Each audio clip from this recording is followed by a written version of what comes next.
Hello दोस्तों, मैं हूं कौशल प्रसाद। करेंगे बात अवतार फिल्म की आज। तो चलिए फिल्म में आगे।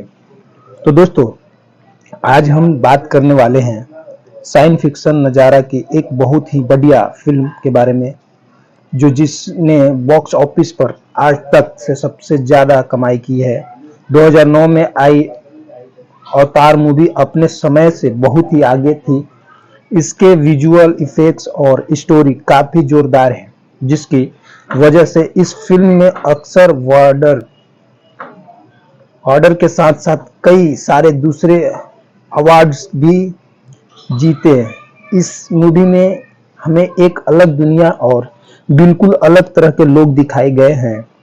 फिल्म की स्टोरी थोड़ी सी अटार मूवी के शॉर्ट्स में एक्सप्लेन करूंगा अवतार मूवी के शॉर्ट में एक्सप्लेन करूंगा। तो आइए आगे देखते हैं। इस फिल्म में हमें 22 सेंचुरी यानी भविष्य के समय दिखाया गया है, जहां सब कुछ बहुत एडवांस हो गया है और टेक्नोलॉजी में दुनिया काफी तरक्की कर ली है। लेकिन इसके साथ अब धरती की जनसंख्या इतनी बढ़ चुकी है कि नेचुरल रिसोर्स खत्म होने लगे हैं। इसीलिए साइंटिस्ट दूसरे प्लेनेट की खोज चालू कर देते हैं। इसी दौरान उन्हें एक सोलर सिस्टम मिलता है, जिसमें एक प्लेनेट था पॉली पॉली फेमस वो ग्रह तो रहने वाले लायक पॉली फे, फेमस वो ग्रह तो रहने लायक नहीं था, पर उसका एक चांद यानी मून था, पिंडोरा, जो कि पृथ्वी की जितना ही बड़ा था और काफी हरा भरा था। इस चांद पे बहुत ज्यादा नेचुरल रिसोर्स थे, इसलिए इंसान वहां पहुंच जाते हैं और उस जगह की रिसर्च करना शुरू कर देते हैं। पिंडोरा पर साइंटिस्ट का अनोपनियम नाम का एक बहुत ही खास एलियन मिलता है, जो कि काफी अच्छा एनर्जी कंडक्ट था। इसलिए उसकी कीमत 1 केजी का 1 करोड़ पर किलो थी, जिसकी वजह से आरडीएस यानी रिसोर्स डेवलपमेंट एडमिनिस्ट्री ने नामक की एक कंपनी वहां जाकर के एलियन की माइनिंग करना शुरू कर देता है। पिंडोरा पर बहुत सारी एलियन प्रजाति भी मौजूद थी, जिनमें उससे सबसे खास थे इंसानों जैसे दिखने वाले नावी लोग। उन्हें टेक्नोलॉजी पसंद नहीं था और वह प्रकृति के साथ एक होकर के जंगल में शांति से रहते थे। जीवन की तरह आरडीए के साइंटिस्ट पेड़ को एक्सप्लोर करना चाहते थे, लेकिन यहाँ के एटमॉस्फेयर ने इंसानों का जीना बहुत ही मुश्किल था। यहाँ का जो वातावरण है उसके अंदर इंसानों का जीना बहुत मुश्किल था।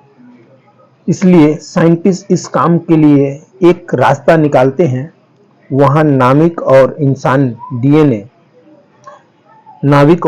का डीएनए को मिला करके एक मतलब उसको अवतार कहा जाता है। यह क्लोन शारीरिक रूप से एक नाविक था, मगर उसमें खुद की कोई कंसेशन यानी जान नहीं थी। उस बॉडी में एक मशीन के जरिए इंसान अपनी कंसेशनिस डाल करके, मतलब आप क्या सोचते हो, एक सोचने की ताकत को डाल करके उसमें ऑपरेट कर सकता था। इस एक्सपेरिमेंट को सफलता होते ही धरती के साइंटिस्ट उस अवतार का इस्तेमाल करके पिंडोरा के जंगलों में रिसर्च करने लग जाते हैं। मानव शरीर पिंडोरा वासी के जगह पर वहां के वातावरण में सुरक्षित नहीं रह पाता है। इसके लिए कुछ साल बाद में सन 2145 में अवतार प्रोग्राम की हैंड डॉक ग्रेस ऑफिस्टन के पिंडोरा में फील्ड मशीन के लिए एक साइटिंग्स की जरूरत पड़ती है। गेम की मदद करने के लिए टाइम साली नाम के एक जवान साइंटिस्ट को चुना जाता है, जो कि पृथ्वी पर रहता था। आईडीएस वाले टॉन के डीएनए के साथ नाविक का डीएनए को मिला करके उसके लिए एक अवतार बनाते हैं। अवतार यानी एक बॉडी बनाते हैं, जिस बॉडी का नाम अवतार है। और टाइम को 3 साल तक धरती पर ट्रेनिंग दी जाती है। लेकिन फिर सन 2148 में उसके पिंडोरा जाने से पहले ही एक चोर टॉम का मर्डर कर देता है। टॉम एक इंसान है जो साइंटिस्ट है, उसका मर्डर कर देता है। आईडीएस वाले ने टॉप को अवतार बनाने के लिए काफी पैसा खर्च किया था, लेकिन टॉप के मर्डर के काफी पैसा खर्च किया था। और अब एक नए इंसान के लिए दूसरा अवतार बनाना उनके लिए नुकसानदायक था। मतलब एक अवतार बनाने में तो उन्होंने काफी रिसर्च किया, पैसा खर्चा किया, लेकिन वही चीज अब उसको मार दिया गया तो अब दूसरा भी बनाना है, उसमें काफी खर्चा आने वाला है, ऐसा बोल रहे हैं वाली बात थी। इसलिए वो लोग टाइम के भाई जेक सली को उसकी जगह लेने के लिए कहते हैं, क्योंकि टाइम और जेक दोनों जुड़वा भाई थे और उनका डीएनए सेम था। इसलिए जो अवतार टाइम के समय बनाया गया था उसमें जेक की कनेक्शन को इजीली ट्रांसफर किया जा सकता था, पर जेक साइंटिस्ट नहीं था। वो पहले से यूरिलस लिमिटेड में एक सोल्जर था, जहां लड़ाई में घायल होने से उसके दोनों पैर पैरालाइज हो गए थे। तब आरडीएस वाले ने जेक से मिल के उसके एयर एक्टर प्रोग्राम में शामिल होने के लिए बोलते हैं और बदले मतलब वो बोलते हैं उसके बदले वो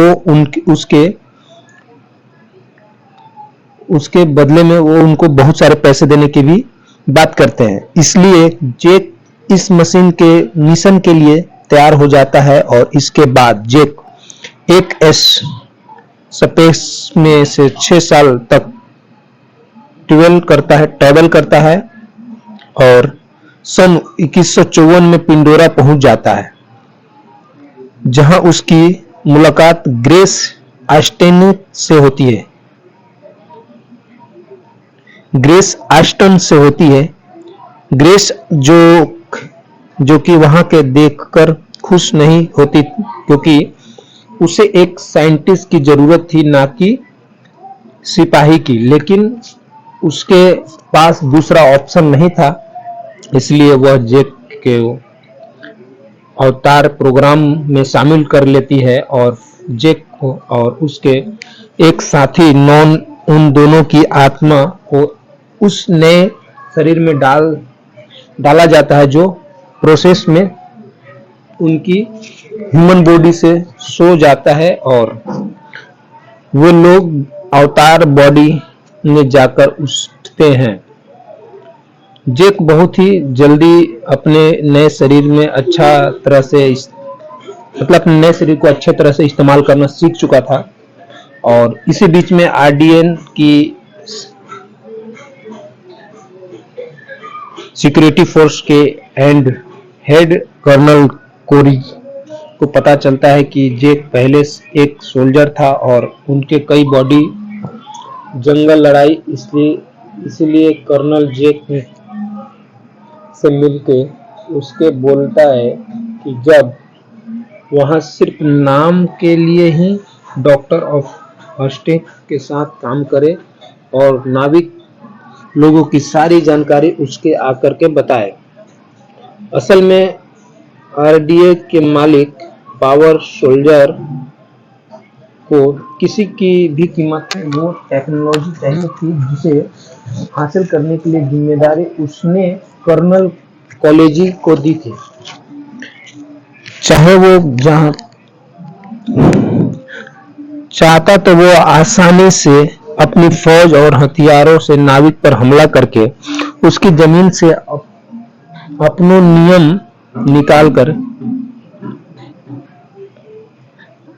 जो अपना खनिज निकला था वो निकाल सकता था, लेकिन वह काम शांति से करना चाहता था, इसलिए उसने जैक को चुना और उसने नाविक की कमजोरी का पता लगाने को कहा ताकि वह उन्हें आसानी से रास्ते से हटाकर अनोपियम निकाल सके, जो खनिज है वो खनिज को निकाल सके। इसके बदले में कर्नल जैक को पैरों को ठीक कराने के वादा करता है, इसीलिए जैक उस काम के लिए राजी हो जाता है। फिर एक दिन ग्रेस, जैक और नाम यह लोग अपने अवतार रूप में जंगल में रिसर्च करने लग जाते हैं, जहां प्लास्टन की स्टंट करके डॉक्टर ऑस्टिन को पता चलता है कि पिंडोरा के सभी पेड़ पौधे एक खास बायोलॉजिकल नेटवर्क से आपस में जुड़े हैं। इसी दौरान चेक इनसे थोड़ा दूर होकर के जंगल में टहलने लगता है, तभी एक खतरनाक जानवर उस पर हमला कर देता है। जब जैक उसके बचकर के भागता है और वहां अपनी जान बचाकर के लिए एक झरने से नीचे कूद जाता है, उसकी वजह से वह अपने साथियों से अलग हो जाता है।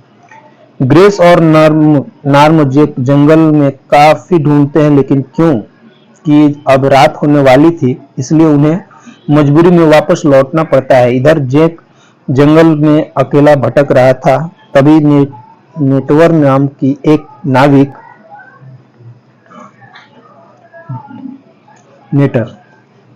लड़की उसे देख लेती है, जो के इंसानी कपड़ों से वह यह समझ जाती है कि वह एक अवतार है जो कि पहले भी उसके बीच आ चुके हैं, लेकिन वह नाविक और इंसानों में कभी अच्छा रिश्ता नहीं बन पाया, क्योंकि इंसान उसके प्राकृतिक संसाधनों को चुराना चाहते थे। इसलिए नेटवर्क जैक को मारने के लिए अपने हथियार उठाती है। जैसे ही वह तीर चलाने लगती है, तभी एक पेड़ का बीज जो एक जिंदा प्राणी जैसा था, वो नेटवर्क के तीर के सामने आ जाता है।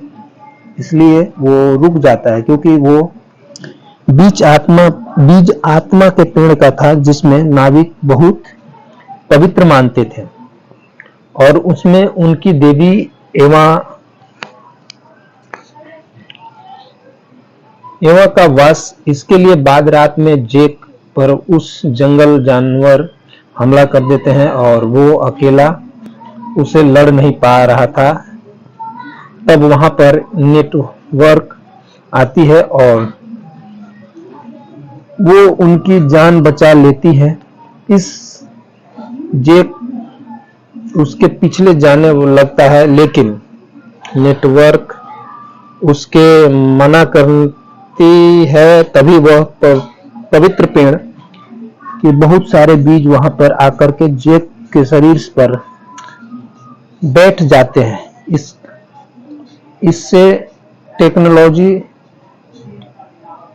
टेकली को लगता है कि यह एक शुभ संकेत है और उसे जैक पर भरोसा हो जाता है, इसलिए वो अपने कबीलों में लेकर के चली जाती है। वो ओमा टिकाऊ कबीला एक पेड़ के चारों ओर बसा हुआ था, जिसे होम ट्री कहा जाता है। वह एक कबीले के सरदार, जो कि नेटवर्क के पिता थे, वे जैक को मारने का फैसला करते हैं। बाकी का कहानी अगले पार्ट में।